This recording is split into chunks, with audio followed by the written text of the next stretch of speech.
Open course में आपका स्वागत है। एसएससी सीजीएल 2020 टीयर 1 की एग्ज़ाम 13 अगस्त से लेकर 24 अगस्त तक हुई थी। 3 शिफ्ट में इसके पेपर्स हुए थे और इसकी आंसर की भी अब आ चुकी है। तो ये सारे क्वेश्चंस जो ऑफिशियल क्वेश्चंस आए थे वो अब सबके पास मौजूद हैं। हम क्या करना चाहते हैं, इन सारे क्वेश्चंस का या कहें इन टीयर 1 के जो पेपर हैं शिफ्ट वाइज सॉल्यूशन हम करेंगे, जैसा हमने 2019 में किया था मैथ्स के सारे पेपर्स का और इंग्लिश के सारे पेपर्स का। तो सेम चीज़ हम करेंगे 2020 के पेपर्स में भी। चीज आपको जो अपने एंड पे करनी है कि 2019 के पेपर्स को कंपेयर करना है 2020 के पेपर से, तो आपको एक एक केस स्टडी जैसा बन जाएगा कि क्या पैटर्न में चेंज आ रहा है, क्वेश्चन में क्या चेंज आ रहा है, या सेम चीज़ें वापस रिपीट हो रही हैं। आपको अपनी प्रिपरेशन में क्या चीज़ें देखते चलना है। इसके अलावा जो हमारी लाइव क्लासेस चल रही हैं मंडे टू फ्राइडे वो चलती रहेंगी, साथ में ये वाले वीडियोस रिकॉर्डेड एक्स्ट्रा आपको मिलेंगे। तो क्या पढ़ रहे हैं, पढ़े हुए में से एग्जाम में क्या क्या पूछा जा रहा है वो चीज़ आप इसमें कंपेयर करेंगे, और प्रैक्टिस मटेरियल अब आपके पास बहुत सारा इस तरह से मिल जाने वाला है। तो शुरू करते हैं आज के पेपर को। 13 अगस्त शिफ्ट 1 वाला पेपर आज हम देख रहे हैं।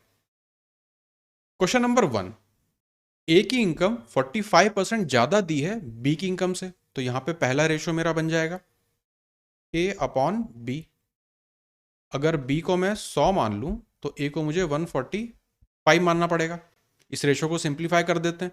5 से ये जाएगा 20 बार और 5 से ये हो जाएगा 2 बार और फिर 45 मतलब 9 बार। तो इसे शॉर्ट में लिख लेते हैं 29 अपॉन, यहाँ पे हो जाएगा 20। ए और बी में रेशो मिल गया। अब दूसरा रेशो दिया है कि सी की इनकम 60% कम है कंबाइंड इनकम ए और बी की।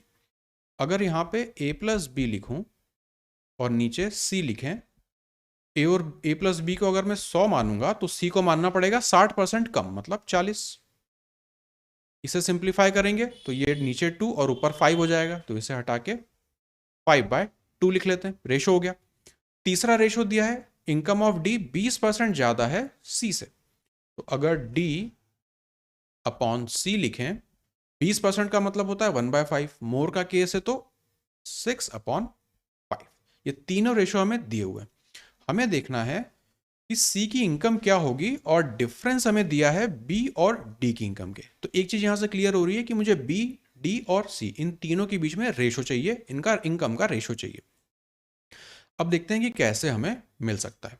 इन गिवन रेशोज को अगर हम देखें तो यहां पे ए प्लस बी आ रहा है और यहां पे ए और बी आ रहा है। इस वाले पार्ट में अगर मैं कंपोनेंटो लगा दूं तो मुझे ऊपर ए प्लस बी मिल जाएगा। तो A plus B divided by B बराबर होगा, 20 ऊपर जाके ऐड होगा तो 49 डिवाइडेड बाय 20। ये मुझे मिल गया। अब इस वाले पार्ट को देखें और इस वाले पार्ट को देखें तो यहाँ पे 5 है ए प्लस बी यहाँ पे 49 है। तो ए प्लस बी को हम यहाँ पे कर देंगे मर्ज। तो यहाँ पे हम कर रहे हैं रेशो को मर्ज। इसको 5 से मल्टीप्लाई कर देते हैं ऊपर नीचे, इसे 49 से मल्टीप्लाई कर देते हैं ऊपर और नीचे। तो a प्लस बी तो यहां पे हो जाएगा मेरा एग्जैक्टली सेम। नीचे मुझे b और c में रेशो मिल जाएगा। तो यहां पे नीचे लिख लेते हैं b, c और d, इन्हीं तीन का रेशो चाहिए। b और c इनको अगर मैं देखूं 2 से काट दें तो b के लिए हम लिख सकते हैं 50, c के लिए हम लिखेंगे यहां पे 49। अब बात आती है कि d हमें कैलकुलेट करना है। सी और डी इनके बीच में भी मुझे यहाँ पे डायरेक्ट रेशो दिया हुआ है, लेकिन सी करस्पॉन्ड कर रहा है 49 को, यहाँ पे सी करस्पॉन्ड कर रहा है 5 को। तो यहाँ पे ऊपर नीचे अगर मैं 49 मल्टीप्लाई कर दूं और यहाँ पे इस पूरे रेशो को मैं यहाँ पे चूंकि 5 था तो 5 से मल्टीप्लाई कर दे रहा हूँ। अब सी यहाँ पे सेम हो गया तो डी जो यहाँ पे हमने निकाला वो हो जाएगा 49 मल्टीप्लाई बाय 6। तो तीनों का रेशो मुझे मिल गया।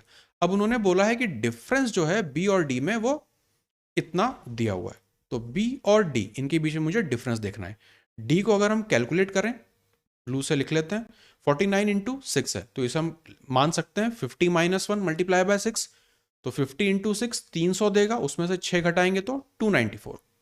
तो डी वाला 294 है, बी वाला कितना है 250। दोनों को अगर माइनस करें तो यहां से 4 और यहां से भी 4, 44 आ रहा है। ये 44 किसे करस्पॉन्ड करता है 132 को। तो अगर ये 44 132 को करस्पॉन्ड करता है तो 44 को 3 टाइम्स करें तो इतना होता है। डबल जीरो भी दिया हुआ है यहाँ पे। तो 1 करस्पॉन्ड करेगा 300 को। इतना कंफर्म हो गया। अब सी की वैल्यू उन्होंने पूछी है, तो इसी में मल्टीप्लाई कर देंगे 49 इंटू 5। 49 इंटू 5 निकालना है। अगेन 50 माइनस 1 मल्टीप्लाई बाय 5, मतलब 250 में से 5 घटाना है, 245 ये हम निकाल रहे हैं। अब ये 1 के लिए नहीं बचा, 245 के लिए बचा। यूनिटरी मेथड यहाँ पे हमने लगा दिए। अब इसे सॉल्व करें, 3 से मल्टीप्लाई करना है, तो 5 बार यहाँ पे हो जाएगा 12, 3 1 जाएगा, 7 2 0 लगे 00, 73500। ऑप्शन नंबर बी होगा यहाँ पे करेक्ट। इस तरह के जो भी क्वेश्चन होते हैं वो होते हैं रेशो मैनिपुलेशन के। आपको 2 या 2 से ज़्यादा रेशोज दिए रहेंगे, जैसे कि यहाँ पे 3 रेशो दिए थे, फिर कुछ ना कुछ एक्स्ट्रा वैल्यू देके और आपसे कोई चीज़ पूछी जा सकती है। तो ये है इस क्वेश्चन को सॉल्व करने का तरीका। लेंदी हो रहा है, इसलिए लेंदी हो रहा है क्योंकि यहाँ पे 45% दिया है। थोड़ा सा अगर अच्छा हमें परसेंटेज दिया होता है यहाँ पे 30 60 50 इस तरह का कुछ, तब कैलकुलेशन हो जाती है हमारी आसान। Question number 2, triangle ABC similar है ट्रायंगल पीक्यूआर के। दोनों का एरिया दिया हुआ है 64 और 81। एडी और पीटी इनकी मीडियन है। पीटी अगर इतना है तो एडी कितना होगा? तो सिंपल सा क्वेश्चन है, बहुत स्ट्रेट फॉरवर्ड, बहुत ही इजी क्वेश्चन है। एरिया जो होता है दो सिमिलर ट्रायंगल का, उनका अगर हम रेशो लें तो वो करस्पॉन्डिंग साइड के रेशो के करस्पॉन्डिंग साइड के स्क्वायर के रेशो के बराबर होता है। तो यहाँ पे 64 और 81 दिया हुआ है, तो अगर इसका इसे देखें 64 डिवाइडेड बाय यहाँ पर है 81 बराबर होगा, यहाँ पे चूंकि मीडियंस दी हैं, तो जब भी दो सिमिलर ट्रायंगल होते हैं तो उनकी साइड जो होती है वो भी सिमिलर होती है, मीडियन भी सिमिलर होती है। कोई भी करस्पॉन्डिंग दो हिस्से आप ले लीजिए वो हमेशा सिमिलर होते हैं। तो यहाँ पे हम ले लेंगे मीडियंस को। ए बी सी का 64 था, ए डी निकालना है, तो यहाँ पे होगा ए डी और नीचे पी टी इनका स्क्वायर। अब यहाँ से स्क्वायर हटा के यहाँ पे लिख देते हैं तो ये अंडर रूट में आ जाएंगे, तो इस वाले हिस्से को हटा देते हैं और यहाँ पे हो जाएगा 64 है तो 8, 81 है तो 9। दूसरा पीटी की वैल्यू मुझे दी है 10.8, तो यहाँ से इसे लिख देते हैं 10.8। अब इसे अगर देखें तो 9 से जाएगा एक बार और फिर 2 बार, ये हो जाएगा हमारा 96 और एक पॉइंट है तो 9.6, तो एडी हो जाएगा ऑप्शन नंबर सी। तो बहुत इजी क्वेश्चन है, विद इन 10-15 सेकेंड से हमारा बनना चाहिए। Question number 3 trigonometry based question है। इस तरह का पैटर्न देखने को मिल रहा है, कंसिस्टेंटली मिल रहा है। 2019 में भी इस तरह के क्वेश्चंस भरे पड़े थे लगभग हर शिफ्ट में। थीटा यहाँ पे जो है वो बाउंड कर देते हैं दो एंगल्स के बीच में। तो अब यहाँ पे अगर मैं चाहूँ कि 0 90 ऐसा करके मैं कुछ एलिमिनेट कर लूँ तो वो नहीं कर पाऊंगा। मुझे यहाँ पे या तो 45 या 30 या 60 लेना पड़ेगा, और फिर यहाँ पे बहुत ज़्यादा ट्रायल एंड एरर हो जाता है। तो इससे ज़्यादातर कोशिश करेंगे कि नॉर्मल तरीके से सॉल्व करें। कॉस स्क्वायर थीटा है, नीचे कॉट है, और यहाँ पे है साइन स्क्वायर थीटा -1, तो ये हो जाएगा minus of cos square theta, और फिर राइट हैंड साइड पे मल्टीप्लाई कर देंगे। तो यहाँ पे अगर मैं लिखूं cos square theta equal to हो जाएगा 3 कॉट स्क्वायर थीटा, यहाँ पे होगा साइन स्क्वायर थीटा -1 देगा मुझे माइनस कॉस स्क्वायर थीटा, तो minus of 3 cos square theta, ये चीजें मुझे मिलेंगी। अब कॉस स्क्वायर थीटा को उस तरफ ले जाते हैं, तो ये हो जाएगा 4 टाइम्स कॉस स्क्वायर थीटा बराबर 3 times cot square theta. Cot square theta क्या होता है? Cos square theta upon sine square theta, तो कॉस से कॉस कट जाएगा, यहाँ पे मुझे मिलेगा साइन स्क्वायर थीटा बराबर 3/4, तो साइन थीटा हो जाएगा √3/2, तो थीटा होगा हमारा 60 डिग्री। इस एक्सप्रेशन से हमने थीटा निकाल लिया, हमें ये वाली वैल्यू निकालनी है, तो यहाँ पे 60 डिग्री पुट करेंगे। 1060 होता है, रेड से लिख देता हूँ, √3, और कोसेक 60, तो साइन होता है √3/2, तो कोसेक होगा 2/√3। सॉल्व करेंगे √3, यहाँ से 3 + 2 5 अपॉन √3, ये आंसर होना चाहिए। ऑप्शन में देखें तो 5 यहाँ पे √3 आ रहा है, ठीक है, तो इसे अगर रैशनलाइज करेंगे ऊपर नीचे √3 से मल्टीप्लाई कर दें तो 5√3/3 हो जाएगा। ऑप्शन नंबर बी होगा correct. Question number 4 length of each side of rhombus is 13 centimetre, और one of the diagonals is 24 centimetre. हमें निकालना है एरिया उस रोम्बस का। तो बहुत आसान सा सवाल हो गया ये तो। रोम्बस की अगर बात करें, सारी साइड होती हैं बराबर और जो डायगनल होती हैं वो 90 डिग्री पे इंटरसेक्ट करती हैं। ये वाला जो एंगल है वो हो जाएगा हमारा 90 डिग्री का। साइड हमें 13 दी है, एक जो डायगनल है वो 24 है और ये बाइसेक्ट भी करती है, तो टोटल 24 है, तो ये हो जाएगी 12। 90 डिग्री का एंगल बन रहा है, 12 13, तो यहाँ पे जो हमारी साइड आएगी वो होगी 5। तो जो दूसरी डायगनल है वो हो जाएगी हमारी टोटल 10। अब एरिया निकालना है रोम्बस का, तो वो होता है area half into D1 diagonal 1 into diagonal 2। तो यहाँ पे होगा हाफ इंटू पहली डायगनल 24 दी थी, दूसरी हमने निकाली 5 का 2 से मल्टीप्लाई करेंगे तो 10 हो जाएगा। ये दे देगा 12, ये देगा 120। Option number D. तो सिंपल सा क्वेश्चन था, बस एक प्रॉपर्टी आपको देखनी है कि जो रोम्बस होता है उसमें जो डायगनल्स होती हैं वो एक दूसरे को बाइसेक्ट भी करती हैं और 90 डिग्री एंगल बनाती हैं। क्वेश्चन नंबर 5,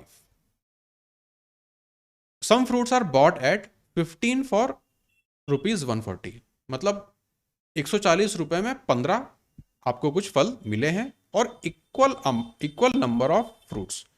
इस तरह के क्वेश्चन हमने अपनी क्लासेस में भी देखे थे, जब सेम क्वांटिटी कर देते हैं या फिर सेम प्राइस कर देते हैं। तो ये वाला जो पार्ट आएगा या ये वाला जो क्वेश्चन टाइप है ये है सेम क्वांटिटी वाला। 10 फॉर 120, ये दूसरे वाली क्वांटिटी दी है। अगर सारे के सारे फ्रूट्स को 132 रुपए पर डजन के हिसाब से बेचा जाए तो प्रॉफिट परसेंट वहां पे कितना होगा। तो पहले वाले पार्ट को अगर देखें तो वहां पे 10 मिलते हैं, दूसरे वाले में 15 मिलते हैं, दूसरे वाले में 10 मिलते हैं। नंबर मुझे यहाँ पे सेम करना है, तो इन दोनों का एलसीएम क्या होगा, 10 और 15 का 30 होगा। तो ऊपर वाले को अगर मैं देखूं, 30 फल मुझे मिलेंगे, इसका भी डबल करना पड़ेगा 280 रुपए में।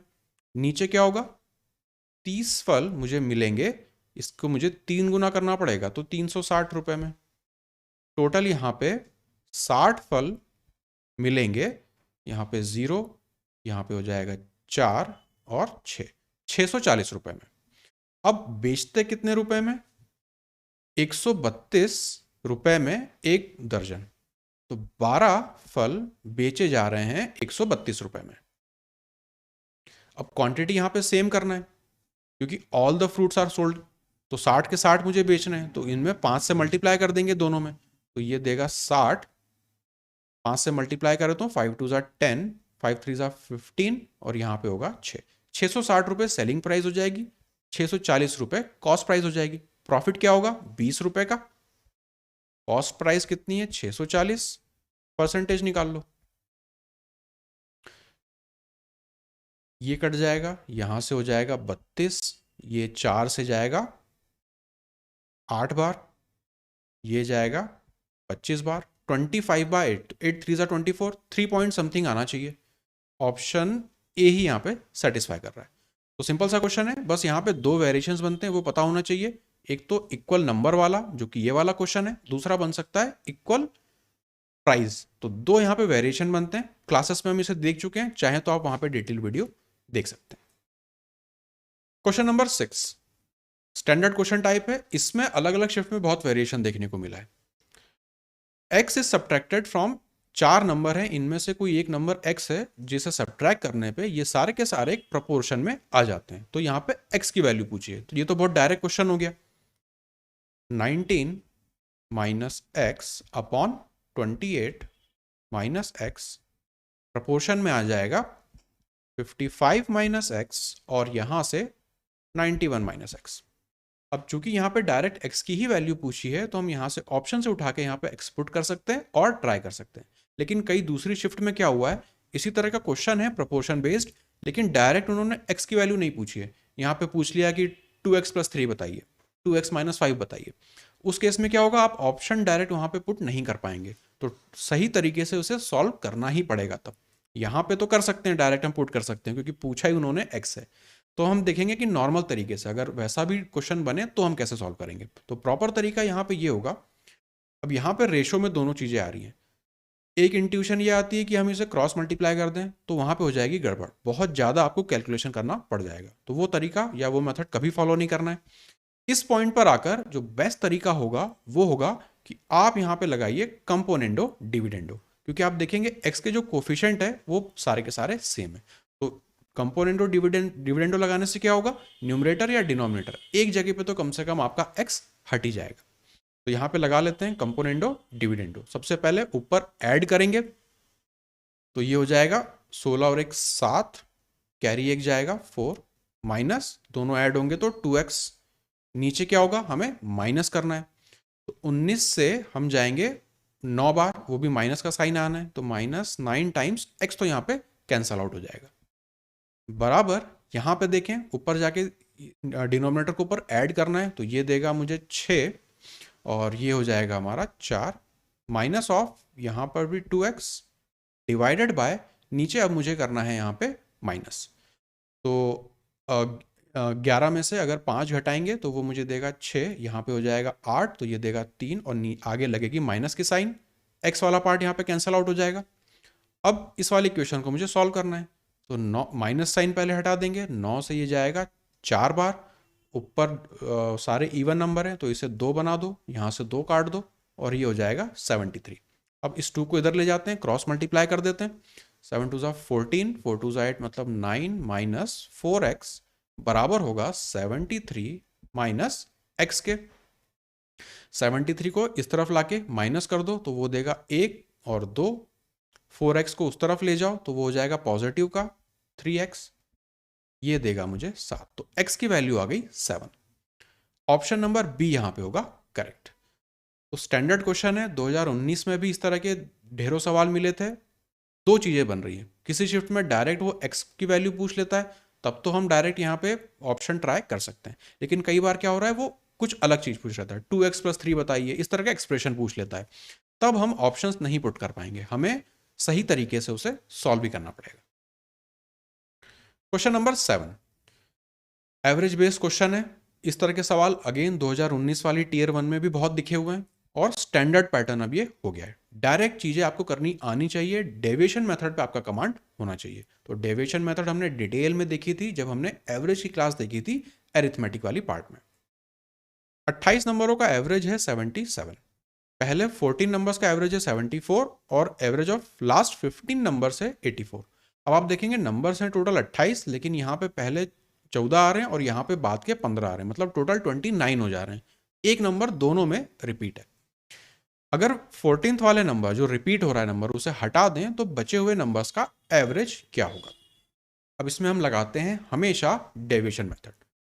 पहले 14 नंबरों की अगर मैं बात करूं, डेविएशन कितना आ रहा है, 77 से 74, 3 का डेविएशन है और ये कम है तो -3, ये है आपका एवरेज के टर्म में डेविएशन। लेकिन जब भी नंबर अलग अलग होते हैं, जैसे यहाँ पे 14, यहाँ पे 15, तो हम डेविएशन जो है वो वैल्यू की टर्म में निकालना चाहते हैं, ना कि एवरेज की टर्म में।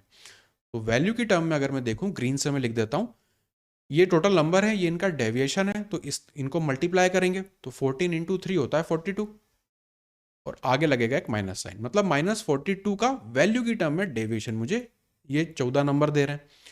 अब देखते हैं कि आखिरी के 15 नंबर के साथ क्या हिसाब किताब है। तो उनका एवरेज है 84, तो 77 से 84 मतलब 7 ज़्यादा है, तो यहाँ पे डेविएशन की टर्म में +7 का डेविएशन है, वैल्यू की टर्म में कितना होगा, 7 मल्टीप्लाई बाय 15, 105 प्लस है तो यहाँ पर भी प्लस। ये चीज़ मुझे मिली डेविएशन के थ्रू। अब मैं देखूं नेट डेविएशन कितना हो रहा है, यहाँ पे +42 है, यहाँ पे -42 है, यहाँ पे +105 है, तो नेट डेविएशन यहाँ पे जो देखने को मिल रहा है, माइनस करेंगे तो यहाँ से 3 और यहाँ से 6, +63 का डेविएशन है। अब ये डेविएशन किसकी वजह से आ रहा है, वो जो एक नंबर 2 बार रिपीट हो रहा है उसकी वजह से। तो वो जो नंबर है 14th नंबर जो है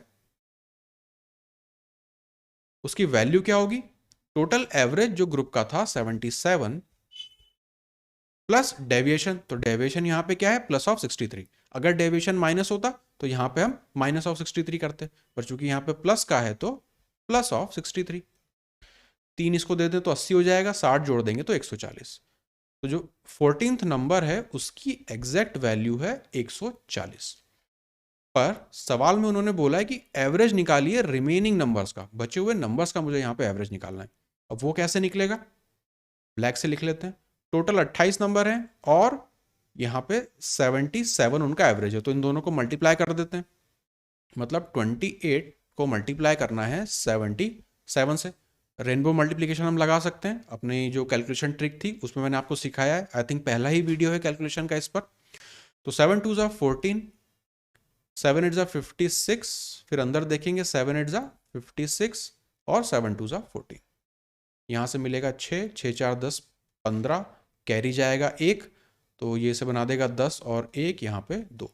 2156 तो ओरिजिनल वैल्यू है सारे के सारे 28 नंबर्स की, लेकिन उनमें से ये वाला नंबर मुझे हटाना है, तो माइनस करूंगा इसमें से मैं 140, ये देगा 6, यहाँ से मिलेगा 1 और यहाँ से मिलेगा 20। अब इसका मुझे एवरेज देखना है, तो 2016 को डिवाइड करूंगा, पहले 28 नंबर थे, अब कितने बचे 27 नंबर, 27 से मुझे डिवाइड करना है, तो ये तो 9 से चला जाएगा, यहाँ पे ऊपर भी 9 बन रहा है, तो टोटल 9 से डिविजिबल है, इसे 3 से डिवाइड करेंगे, 9 से देखेंगे तो ये जाएगा 2 बार 18, फिर 2 बार 18, फिर बचेगा 36, तो 4 बार। ये टोटल बन जाएगा, अब इसे डिवाइड ही करना पड़ेगा, तो 2 2 4 डिवाइडेड बाय 3 करेंगे, 7 बार जाएगा 21, 1 और 4, 4 बार जाएगा 12, तो 74 पॉइंट समथिंग आना चाहिए। ऑप्शन में देखें तो ऑप्शन नंबर बी। एवरेज का क्वेश्चन है, अगर इसे इक्वेशन बेस पे करेंगे तो बहुत ज़्यादा लंबा खिंच जाएगा। डेविएशन मेथड जो है इस पे आपकी कमांड होनी चाहिए अगर ऐसे क्वेश्चंस को आपको तेजी से बनाना है तो। Question number 8, side A B और डी सी दिया है एक साइक्लिक क्वाड्रिलेटरल की। साइक्लिक क्वाड्रिलेटरल की बात हो रही है, ए बी सी डी है और इन साइड को प्रोड्यूस करके ई पे मिलाया जा रहा है और जो दूसरी साइड है उन्हें प्रोड्यूस करके एफ पे मिलाया जा रहा है, एडीसी और ये एंगल दिया हुआ है। तो सबसे पहले क्या करते हैं, इसका डायग्राम बना लेते हैं। साइक्लिक क्वाड्रिलेटरल है, सबसे पहले एक सर्कल ले लेंगे, यहां पे बना लेते हैं, फिर एक इसके अंदर एक क्वाड्रिलेटरल बनाना है,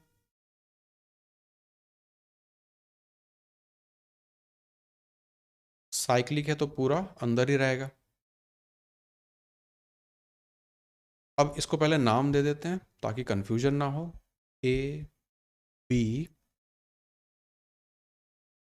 यहाँ पे सी और डी। क्या क्या साइड उन्होंने प्रोड्यूस करने बोली है, ए बी और डी सी, ए बी और डी सी इन दोनों साइडों को प्रोड्यूस करना है। इसे रेड से कर लेते हैं, मान लेते हैं कि यहां कहीं पर आके वो मिलेंगी प्रोड्यूस करने के बाद।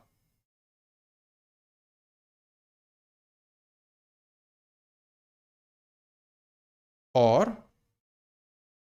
एडी और बीसी ये इन दोनों को भी नीचे प्रोड्यूस करना है, तो इसे ले लेते हैं यहां कहीं पर। इस तरह से ये साइड्स जो हैं प्रोड्यूस की जा रही हैं और इनका नाम देख लेते हैं क्या दिया है। पहला वाला ई था, दूसरा वाला एफ है। एंगल देख लेते हैं, ए डी सी 78 दिया है, ए डी सी ये वाला 78 दिया हुआ है और बीई सी 52 दिया है, बीई सी ये वाला दिया है 52। मुझे निकालना है A F B, A F B ये वाला एंगल कितना होगा, तो देखते चलते हैं। ये स्ट्रेट लाइन है, यहाँ पे अगर 78 बन रहा है, रेड से लिख देता हूँ यहाँ पे, ये वाला एंगल मेरा कितना बनेगा, 180 माइनस करूंगा तो 102। अब साइक्लिक क्वाड्रिलेटरल में ये वाला एंगल अगर मेरा 78 है तो ये वाला एंगल भी मेरा 78 होगा। तो अगर मैं ये वाला एंगल निकालना चाहूँ तो इन दोनों को पहले सम कर लेते हैं, 2 इसे दे दें तो 80 हो जाएगा, 50 जोड़ेंगे तो 130 हो जाएगा, बचा हुआ एंगल मेरा रहेगा 50 डिग्री। ये वर्टिकली अपोजिट हो जाएगा तो ये भी हो जाएगा मेरा 50 डिग्री। टोटल सम देखें इन दोनों का, ये हो गया 152। अब नीचे वाले डी सी एफ में 180 डिग्री होना चाहिए, तो अगर 180 में से इसे माइनस कर दें तो यहाँ से 8, यहाँ से 2, 28 डिग्री, ये बनेगा मेरा 28 डिग्री का। ऑप्शन नंबर डी होगा करेक्ट आंसर इसका। साइक्लिक क्वाड्रिलेटरल की प्रॉपर्टी है, सिंपली बस उसी को यहाँ पे अप्लाई करना था। क्वेश्चन नंबर 9, वैल्यू निकालनी है cot 25 multiply by cot 35, 45, cot 55 और 65 की। बहुत स्टैंडर्ड क्वेश्चन है, देखते ही बनना चाहिए। क्यों बनना चाहिए? कॉट 65 है तो इसे मैं लिख सकता हूं कॉट ऑफ 90 माइनस 25, वो मुझे 65 दे देगा। 90 माइनस जब हम करते हैं तो वो आगे का फंक्शन ही हमारा चेंज हो जाता है, tan ऑफ 25 हो जाएगा क्योंकि फर्स्ट क्वाड्रेंट है। tan और cot आपस में हो जाएंगे कैंसल आउट। तो इसी तरह से सेम चीज हम 55 के लिए भी अप्लाई करेंगे। तो अल्टीमेटली ये इससे कट जाएगा, ये इससे कट जाएगा, क्योंकि इनका सम जो है पेयर का 90 डिग्री बन रहा है। सिर्फ बचेगा cot 45 जिसकी वैल्यू होती है 1। Option number B. Question number 10, एक और हमारा ट्रिग्नोमेट्री बेस्ड क्वेश्चन। यहां पर भी जो एंगल है वो 0 और 90 से कम है। तो अगर मैं यहाँ पे टेस्ट करने लग जाऊंगा तो 45 पे, 30 पे, 60 पे अगेन मुझे यहाँ पे प्रॉब्लम फेस होगी अगर मैं थीटा को कुछ ना कुछ सब्सटीट्यूट करने लगूं। प्लस ऑप्शंस अगर आप देखें तो वो भी आपके वेरिएबल्स में दिए हुए हैं। तो सबसे बेस्ट होगा कि आप इसे सिंपल तरीके से सिंप्लीफाई करें। अब क्रॉस मल्टीप्लाई करेंगे तो ये मुझे देगा cosec square theta plus cosec theta, ये वाला मल्टीप्लाई करेंगे तो एक माइनस ऑफ कोसेक थीटा मिलेगा। तो ऊपर 2 टाइम्स कोसेक स्क्वायर थीटा, ये तो कंफर्म मिलेगा। नीचे क्या हो जाएगा? कोसेक स्क्वायर थीटा मतलब ए प्लस ए माइनस बी, ए प्लस बी, तो A plus B A minus B वाला फॉर्म बनेगा। कोसेक स्क्वायर थीटा -1 और कोसेक स्क्वायर थीटा -1, वो बन जाएगा मेरा cot square theta minus of tan square theta. अब यहां पे अगर मैं देखूं तो साइन नीचे आएगा, इसमें साइन ऊपर जाएगा, तो ये बन जाएगा 2 टाइम्स साइन नीचे था और कॉस नीचे है, कॉस स्क्वायर थीटा, ये मेरा बनेगा। और ठीक से लिख देता हूं 2 अपॉन कॉस स्क्वायर थीटा। इसे भी अगर मैं देखूं तो sign square theta upon cos square theta, इसे यहां से ऐसे लिख सकते हैं। अब बेस यहां पे सेम हो जाएगा, कॉस स्क्वायर थीटा, यहां पे हो जाएगा 2 माइनस साइन स्क्वायर थीटा। तो यहां पे अगर मैं 1 माइनस साइन स्क्वायर थीटा देखूं तो वो कॉस स्क्वायर थीटा होता है। 1 प्लस कॉस स्क्वायर थीटा, ये ऊपर मिलेगा, सिंप्लीफाई करेंगे तो ये हो जाएगा सेक स्क्वायर थीटा, ये देगा मुझे 1। ऑप्शंस में +1 दिख रहा है यहाँ पे, ऑप्शन नंबर बी होगा करेक्ट। तो बस इन एक्सप्रेशंस को आपको सिंप्लीफाई कर देना है क्रॉस मल्टीप्लाई करके, और सबको साइन थीटा और कॉस थीटा में कन्वर्ट कर देना है। क्वेश्चन नंबर 11, 5 डिजिट नंबर है x676 xy और डिविजिबल है 3, 7 और 11 से। हमें निकालना है इस एक्सप्रेशन की वैल्यू। 2019 में भी इस तरह के क्वेश्चंस हमें दिखे थे। तो कंबाइंड डिविजिबिलिटी इनका कंसेप्ट चलता है। तो नंबर सिस्टम की जो क्लास हमने देखी थी वहां पे इसका कंसेप्ट भी आपको मिल जाएगा, और इसमें क्या क्या वैरायटी ऑफ क्वेश्चंस बनते हैं वो भी आपको वहां पे मिलेंगे। अब इस पर्टिकुलर क्वेश्चन की बात करें तो सॉल्व कैसे करेंगे? 11, 7 और 3 इनकी मुझे कंबाइंड डिविजिबिलिटी देखनी है। तो 3 और 7 तो 21, 11 से मल्टीप्लाई करेंगे तो वो मुझे देगा 231। अब ये जो नंबर है कंप्लीटली डिविजिबल होगा इस नंबर से, तो इस नंबर का ये नंबर मल्टीपल होना चाहिए। एक चीज कंफर्म हो गई। तो जब भी इस तरह का क्वेश्चन बनेगा तो मुझे 231 को कुछ मल्टीप्लाई करके, कुछ प्लस करके, कुछ माइनस करके ये वाला नंबर कहीं से भी बनाना है।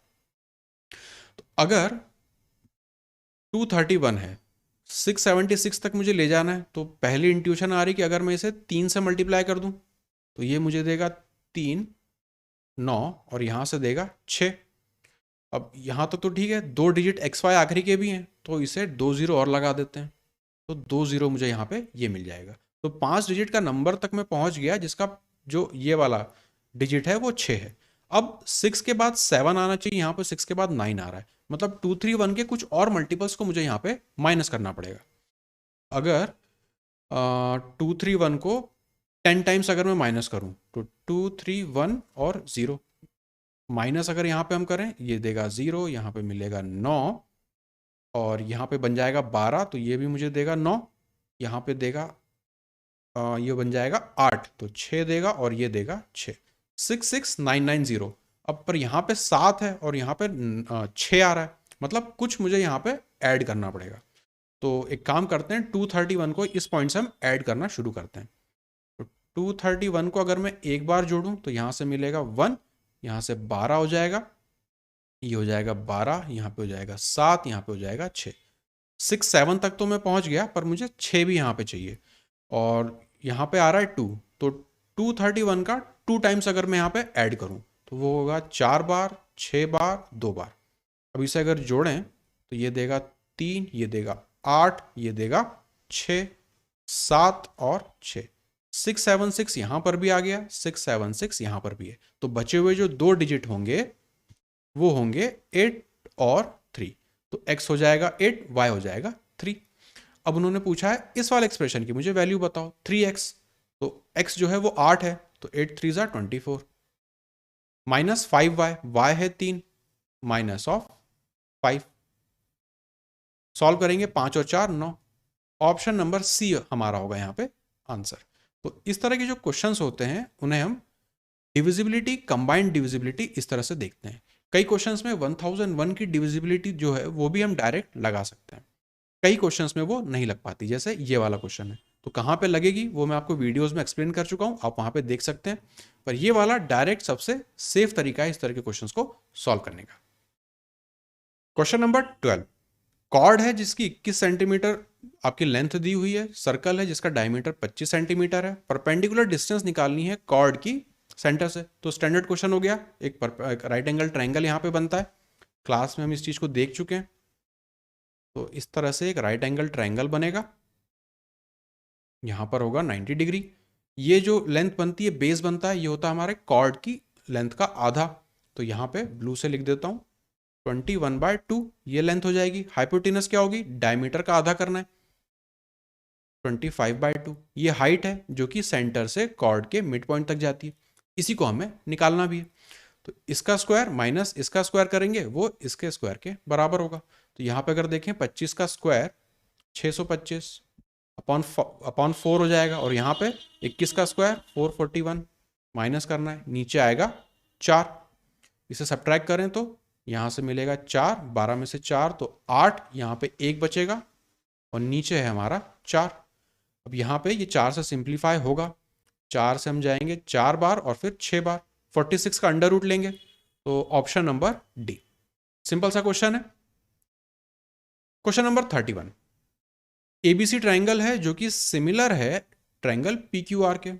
एरिया दिया है, मतलब एरिया का रेशो उन्होंने दिया है, कुछ आपको यहाँ पे लेंथ दी है और पीआर आपको निकालना है। तो जो दूसरे नंबर का क्वेश्चन था उसी का कंसेप्ट, सेम कंसेप्ट यहाँ पे भी हमें लगाना है। एरिया को अगर देखें 144 और 49 है, तो इसका हम पहले अंडर रूट ले लेते हैं, 12 अपॉन ये हमें देगा 7 बराबर होगा, क्या निकालना है, पी आर निकालना है। तो पी आर देखना है,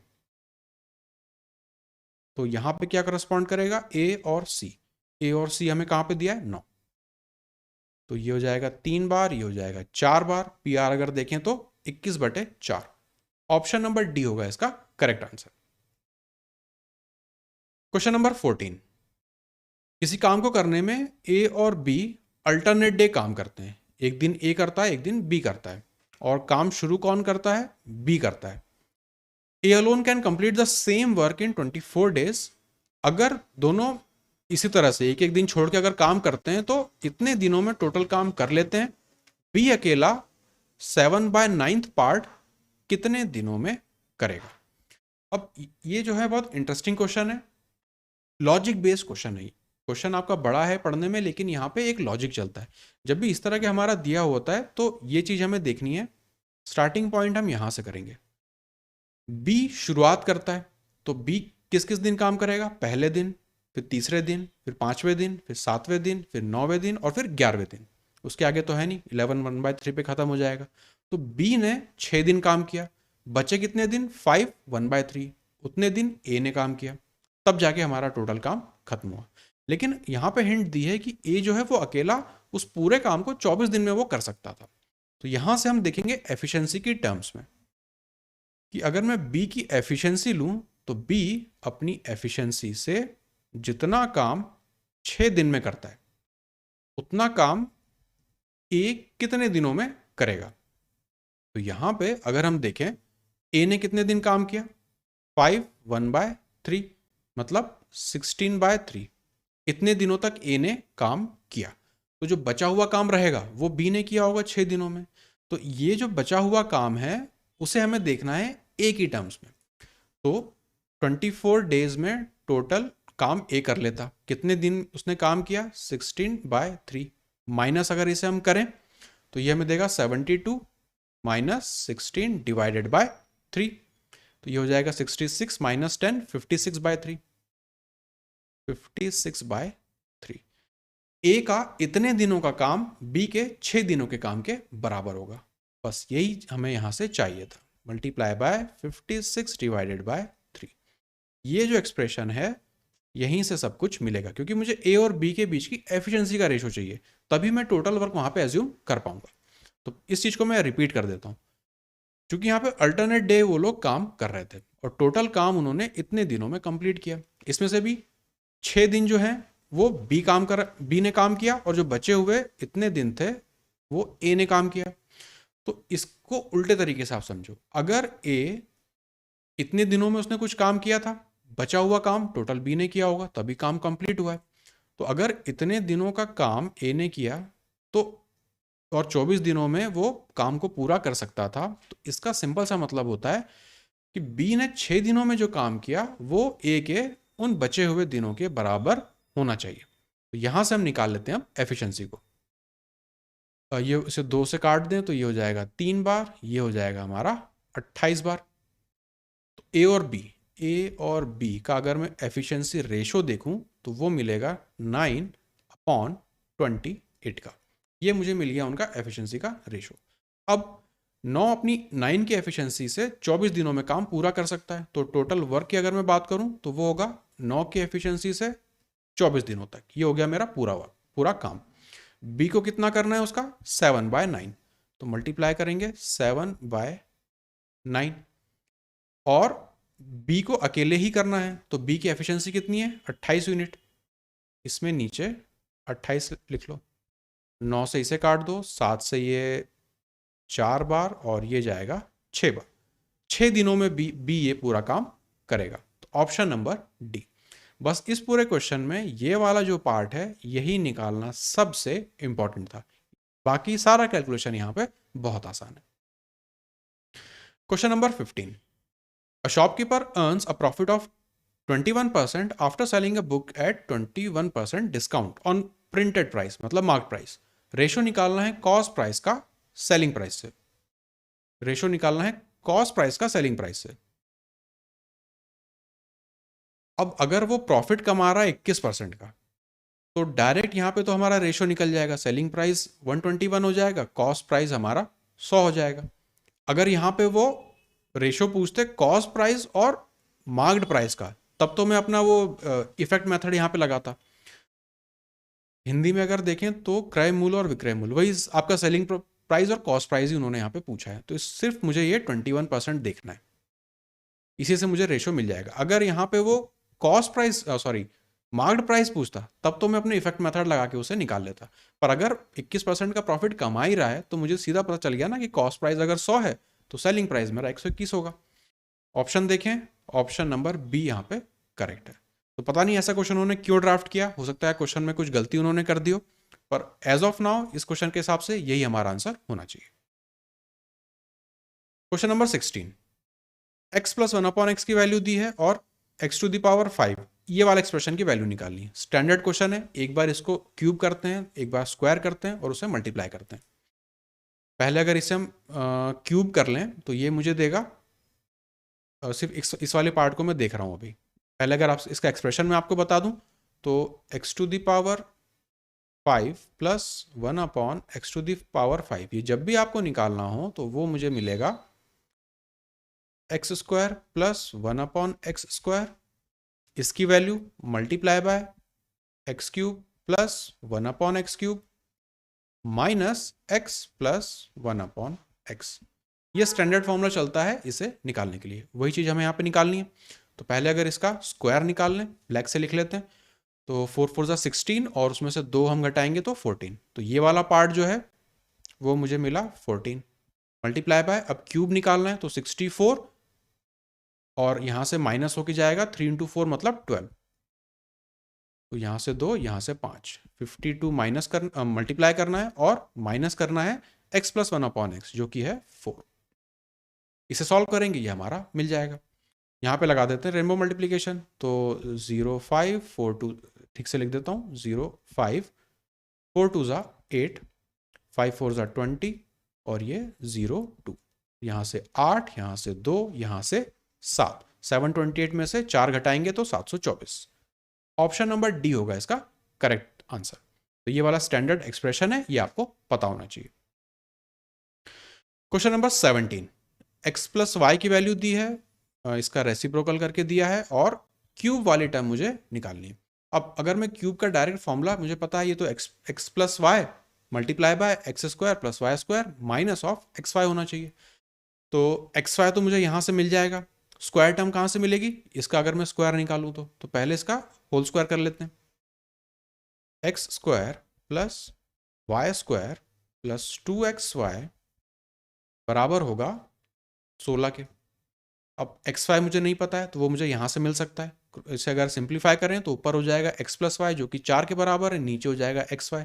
सिंप्लीफाई करेंगे तो यहाँ पे ग्रीन से लिख देता हूँ एक्स वाई की वैल्यू, इसे सिंप्लीफाई करने के बाद यहाँ पे 4, यहाँ पे 16, मतलब 4 15 ऊपर चला जाएगा, 15/4 ये मिलेगी वैल्यू। इस वैल्यू को यहाँ पे पुट कर देते हैं, मल्टीप्लाई बाय 15/4, ये कट जाएगा 2 बार, तो X square plus Y square बराबर होगा 16 में से घटाना है 15/2 को, ये हो जाएगा 32, 32 में से 15 घटाएंगे तो 17/2। स्क्वायर की भी वैल्यू मिल गई, एक्स वाई की भी वैल्यू मिल गई। अब इसका मैं डायरेक्ट फॉर्मूला लगा सकता हूँ, तो ये होगा एक्स प्लस वाई मतलब 4, फिर बड़े ब्रैकेट में दोनों का स्क्वायर टर्म आती है तो 17/2 माइनस ऑफ होता है एक्स वाई तो 15/4। अब ये बाय 2 है तो इसे ऊपर नीचे मल्टीप्लाई कर देते हैं, इसे कर देंगे 34/4, बेस हमारा कॉमन हो जाएगा। अब माइनस इसमें जब हम करेंगे तो ये हमें देगा 19, तो ये बराबर होगा 4 मल्टीप्लाई बाय 19/4 के, 4 से 4 कट जाएगा, 19 बचेगा। ऑप्शन नंबर बी होगा करेक्ट। क्वेश्चन नंबर 18 सिंप्लीफिकेशन का क्वेश्चन है, वैल्यू निकालनी है इस एक्सप्रेशन की, तो पार्ट में इसे हम डिवाइड करते हुए चलते हैं। 20 डिवाइड बाय 5 और फिर मल्टीप्लाई आ रहा है, तो इसे मैं पहला हिस्सा ले लेता हूँ, ऑफ है तो पूरा नीचे आएगा, तो 20 डिवाइडेड बाय 5 और नीचे ही रहेगा हमारा 4 भी, तो 5 से ये 4 बार और फिर 8, मतलब 1/2 तो मुझे इस ब्रैकेट से मिलेगा।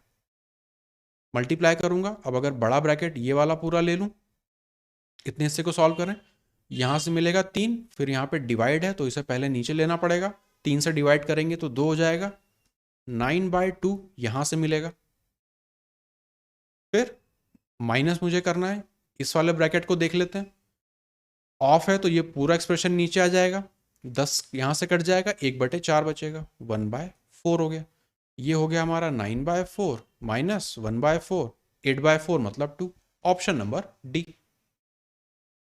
क्वेश्चन नंबर 19 बहुत लंबा सा सवाल है, X Y are 2 points on a river, point P and Q divide the straight line X Y into 3 equal parts. तो पहले इसका डायग्राम बना लेते हैं वरना हो जाएंगे confuse.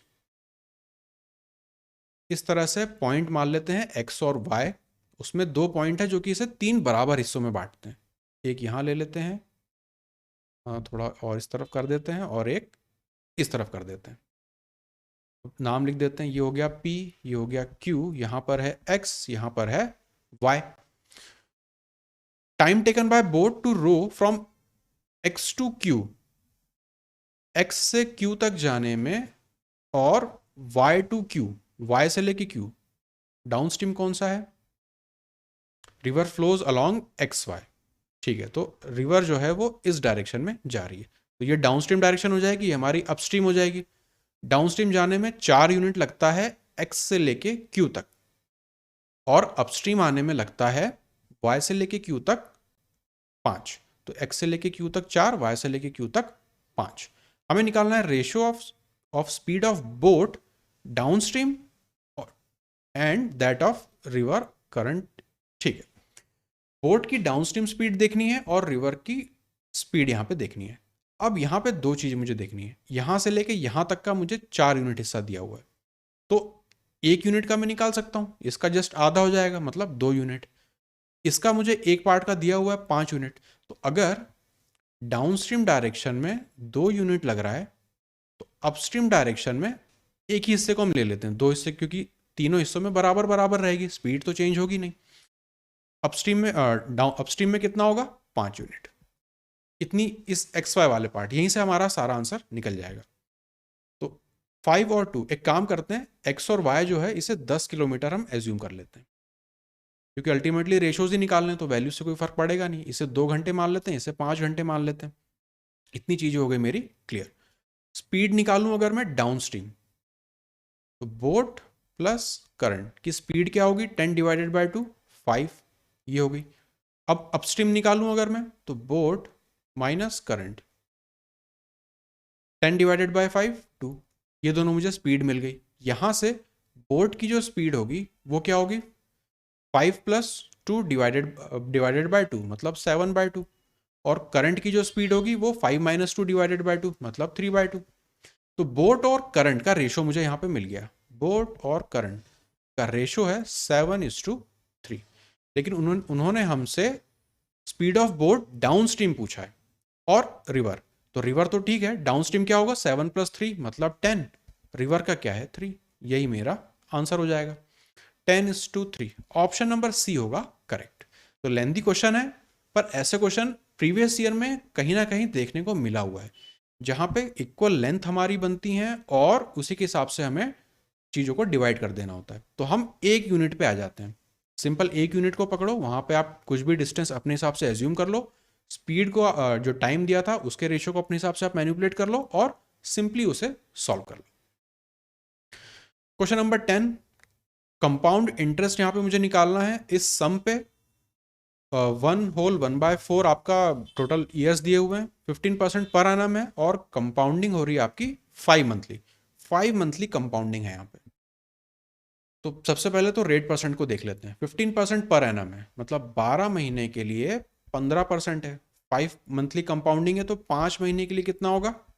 15 multiply by 5 divided by 12। 3 से करेंगे 4 बार, ये हो जाएगा 5 बार, ये हमें मिलेगा 25/4%। ये हमारा 5 मंथली का परसेंटेज मिल गया, रेट परसेंट मिल गया। अब टाइम पीरियड कितना रहेगा? जो हमारा टी रहेगा, जितने साइकिल बनेंगे, 1 साल और 1/4 मतलब यहाँ से 12 और 1/4 का मतलब होता है 3, टोटल 15 महीने की बात हो रही है। तो 5-5 के हिसाब से 3 हमारे यहाँ पे साइकिल हो जाएंगे। तो रेट परसेंट पता चल गया, आपके साइकिल पता चल गए। प्रिंसिपल आपको दिया है, कंपाउंड इंटरेस्ट यहाँ पे निकालना है। अब देखते हैं, जब भी इस तरह का क्वेश्चन होता है तो जो मैं प्रीफर करता हूँ कि इस रेट परसेंट को मैं फ्रैक्शन में कन्वर्ट कर लेता हूँ और फिर एक प्रिंसिपल में एज्यूम कर लेता हूँ। 25/4 है तो इसे हम लिख सकते हैं 12.5/2, तो मतलब इसका जो रेट होगा वो होगा 6.25%। अब रेशो के टर्म में अगर मैं इसे देखना चाहूँ तो 12.5 का मतलब होता है 1/8, उसका भी मुझे आधा करना है तो 1/16। तो जो रेट है उसे हम बोल सकते हैं 1/16 है। 3 साइकिल की बात हो रही है तो जो प्रिंसिपल मैं एज्यूम करूंगा P वो होगा 16 मल्टीप्लाई बाय 16 मल्टीप्लाई बाय 16, ये एज्यूम प्रिंसिपल है। यहां से हम उठाते हैं और कितने टाइम पीरियड है उसे हम देखते हैं। तो इस तरह से प्रिंसिपल एज्यूम करते हैं। अब 3 साइकिल में हम इसे देख लेते हैं। तो पहले साइकिल की अगर बात करें तो इस प्रिंसिपल का 1/16 करना है, इसे मैं ग्रीन से लिख देता हूं। तो जो पहले साल का इंटरेस्ट मिलेगा, कंपाउंड इंटरेस्ट मिलेगा, वो होगा 16 × 16, इस तरफ लिख लेते हैं, स्पेस ज़्यादा है, 16 × 16, ये पहले साल का या पहले साइकिल का, सॉरी, पहले साइकिल में इतना होगा। दूसरे साइकिल में क्या होगा? वापस से 16 × 16 तो रहेगा ही, इस पे भी 1/16 होगा, इंटरेस्ट ऑन इंटरेस्ट कैलकुलेट होता है, तो +16 यहाँ पे लिखेंगे। तीसरे साइकिल में क्या होगा? 16 × 16 तो रहेगा, यहाँ से 1/16 करेंगे तो एक 16 मिलेगा, इसका 1/16 करेंगे तो एक 16 मिलेगा, इसका 1/16 करेंगे तो +1 मिलेगा। टोटल यहाँ पे मुझे इंटरेस्ट मिल गया इस वाले प्रिंसिपल पे। अब इसे जोड़ देते हैं, 16 × 16 होता है 256, कितनी बार आ रहा है? 3 बार आ रहा है।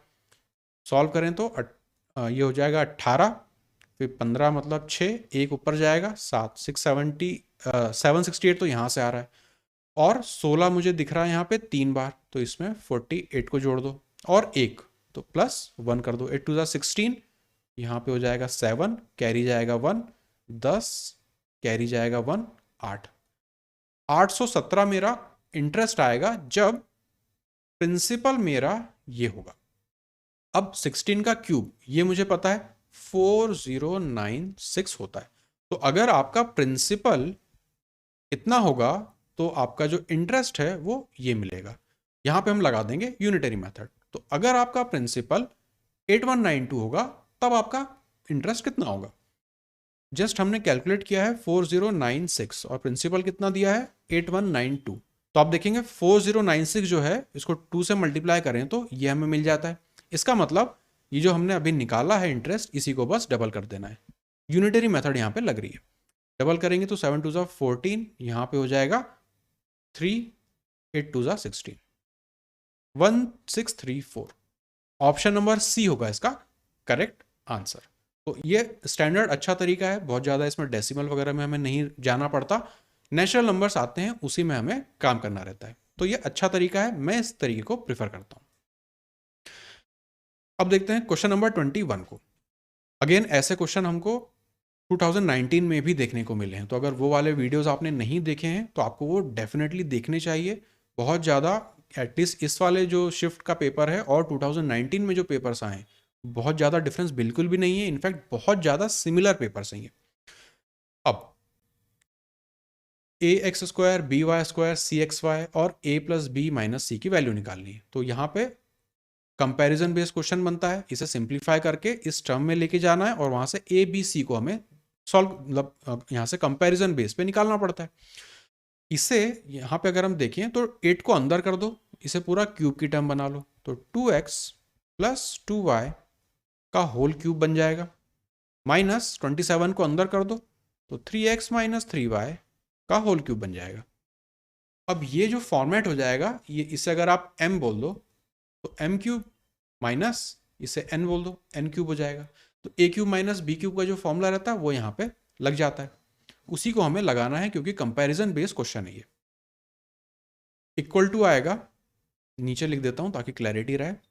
ये एक्सप्रेशन बराबर आएगा a cube minus b cube में a माइनस b करना पड़ता है।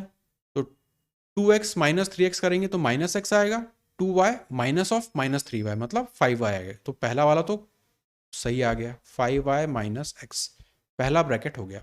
अब देखना है बड़े ब्रैकेट में, तो इस वाले टर्म को स्क्वायर करना पड़ेगा। 4x square plus 4y square plus 2 two ज़ा 4 तो 8xy, इसका हमने स्क्वायर किया। फिर इस वाले टर्म का स्क्वायर करना पड़ेगा। तो 9x square plus 9y square, नीचे उसे मैं लिख देता हूं। यहां पे आएगा माइनस है तो यहां पर भी हमें माइनस लिखना पड़ेगा। 3 3 ज़ा 9 2 ज़ा 18xy, इतना हो गया। फिर क्या आता है, A cube minus B cube है तो A square plus B square plus A B होता है। तो प्लस इन दोनों को अब हमें मल्टीप्लाई करना है, इन दोनों ब्रैकेट को मल्टीप्लाई करना है। तो 2x को 3x से करेंगे 6x स्क्वायर, 2x को 3y से करेंगे तो माइनस ऑफ 6xy आएगा।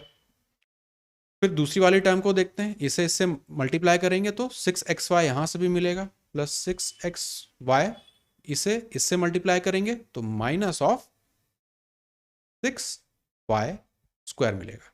ये टोटल टर्म्स हमें मिली। अब यहाँ पे देख लेते हैं एक्स स्क्वायर वाली टर्म्स को, वाई स्क्वायर वाली टर्म्स को और एक्स वाई वाली टर्म्स को कॉमन निकाल लेंगे। तो उसे मैं ग्रीन से लिख देता हूँ, यहाँ पे लिख रहा हूँ। 4x स्क्वायर है, 9x स्क्वायर है और कहाँ पर है 6x स्क्वायर है, और तो नहीं है। तो 4 और 6 10 और 9 19, 19x स्क्वायर। और वाई स्क्वायर को देख लेते हैं, यहाँ पर है, यहाँ पर है और कहाँ है, एक यहाँ पर है। तो 9 और यहाँ पे माइनस ऑफ 6 तो प्लस 3 हो जाएगा और यहाँ पे 7 है, 4 है तो प्लस 7y स्क्वायर। अब एक्स वाई वाली टर्म को देख लेते हैं, प्लस 8x यहाँ पर है, माइनस एक्स वाई यहाँ पर है। ये दोनों तो आपस में कैंसल आउट हो जाएंगे, ये दोनों बचे, माइनस का साइन यहाँ पर है तो माइनस ऑफ 10xy। ये वाला ब्रैकेट पार्ट मिला, ये जो हमें देखना था। बस कंपैरिजन बेस देख लेते हैं। ए की वैल्यू 19 हो जाएगी, बी की वैल्यू 7 हो जाएगी, सी की वैल्यू यहाँ पे माइनस 10 हो जाएगी। यहाँ पे पुट कर देते हैं। ए की वैल्यू क्या है 19, बी की वैल्यू क्या है 7। सी की वैल्यू क्या है, यहाँ माइनस है यहाँ प्लस है, मतलब माइनस ऑफ -10, तो यहाँ पे होगा +10। 7 इसमें जोड़ेंगे तो ये बन जाएगा 26 और 10 36। ऑप्शन नंबर सी होगा इसका करेक्ट आंसर। Question number 22। अब आ रहे हैं हम लोग इसके DI के सेट पे। रेशो निकालना है total number of cars sold by dealer B in January, April और June to the total number of cars sold by dealer A and D in March. तो पहले वाला देख लेते हैं, डीलर बी को जनवरी, अप्रैल और जून देखना है। डीलर बी को जनवरी हो गया, अप्रैल हो गया, जून हो गया, सम कर लेते हैं। 20 इसको दे दो तो ये 600 बन जाएगा, ये भी 600 हो जाएगा, ये भी 600, मतलब टोटल 1800 निकला। ये बी का हमने कैलकुलेट कर लिया। अब देखते हैं ए और डी का देखना है मार्च में। ए और डी का मार्च में, तो एक ये देखना है और एक ये देखना है। 2 इसे दे दो तो ये बन जाएगा 630, ये हो जाएगा 720, जोड़ दो यहाँ पे 5, ये हो जाएगा 13। तो डिवाइड बाय 1350, 0 से एक तो ये कट जाएगा, 5 से इसे अगर काटें ये जाएगा 2 बार, ये जाएगा 7 बार, 5 से इसे काटें तो ये जाएगा 3 बार 15 और फिर जाएगा 6 बार, 9 से जाएगा ये 3 बार, ये जाएगा 4 बार, 4:3। ऑप्शन नंबर ए होगा correct. Question number 23। In July 2018, sales of car by dealer D increases by the same percentage as in July 2018 over its previous month. Dealer D की बात हो रही है। जुलाई में जितना परसेंटेज इंक्रीज था उतना ही उसका जून में भी था। तो अगर यहाँ पे देखें जून में इतना था, मई में इतना था, तो पहले यहाँ से यहाँ तक कितना परसेंटेज इंक्रीज हुआ वो देखेंगे। कितना बढ़ के आ रहा है, 180। कितने पे, 600 पे। परसेंटेज निकालेंगे 100 से मल्टीप्लाई करके, ये जाएगा 30 बार, मतलब 30% का इंक्रीमेंट हुआ यहाँ तक। जुलाई में भी क्या होगा, 30% का इंक्रीमेंट हमें चाहिए। कितना होगा, तो 780 को 30% से बढ़ाना है, मतलब 130/100, तो 13/10 से मल्टीप्लाई कर देंगे। 10 से तो ये कट जाएगा। अब यहाँ पे लगा देंगे रेनबो मल्टीप्लीकेशन। 0 7 8 3 24, 8 है तो 0 8 8 3 7 3 21, यहाँ पे 4 11, ये हो जाएगा 1014। ऑप्शन नंबर सी होगा correct. Question number 24। What is the ratio of number of male teachers to the number of female teachers. सिर्फ हमें रेशो निकालना है। तो ये 5 वैल्यूज दी हैं, यहाँ पे मेल है, यहाँ पे फीमेल है, ऐड करके इनका रेशो लेंगे। तो सबसे पहले इन्हें जोड़ना पड़ेगा, एक एक करके जोड़ते चलते हैं। यहाँ पे यूनिट में आएगा 5। अब यहाँ पे अगर देखें तो 5 और 7 12, 8 20, 20 और 9 29 और 7 36, 6 यहाँ पे जाएगा 3, यहाँ पे 6 है, यहाँ पे 6 है, 3 और 3 6, मतलब 18 यहाँ पे हो जाएगा, कैरी 1 जाएगा, 1 2 3 4 5, 5865 तो मेल टीचर्स का आ गया। अब फीमेल के लिए कैलकुलेट कर लेते हैं। 5 और 5 10, 9 और 1 फिर से 10, मतलब 20 हो गया, कैरी जाएगा ऊपर 2 का। अब यहाँ पे कैलकुलेट करें तो 7 और 5 12 और 8 20, 4 25 और 2 और 2 4, मतलब 29, 2 कैरी जाएगा ऊपर। अब यहाँ पे देखें तो ऊपर हो जाएगा 5 और 5 10, यहाँ पे 16 और फिर 8 जोड़ेंगे तो 24, 4 कैरी जाएगा 2 2 2 4 2 6 और 2 8, 8490 फीमेल का आया। अब इनका रेशो ले लेते हैं, तो रेड से लिख देता हूँ। 5865 डिवाइडेड बाय 8490, ये रेशो चाहिए। 0 और 5 है तो 5 से पहले डिवाइड कर लेते हैं।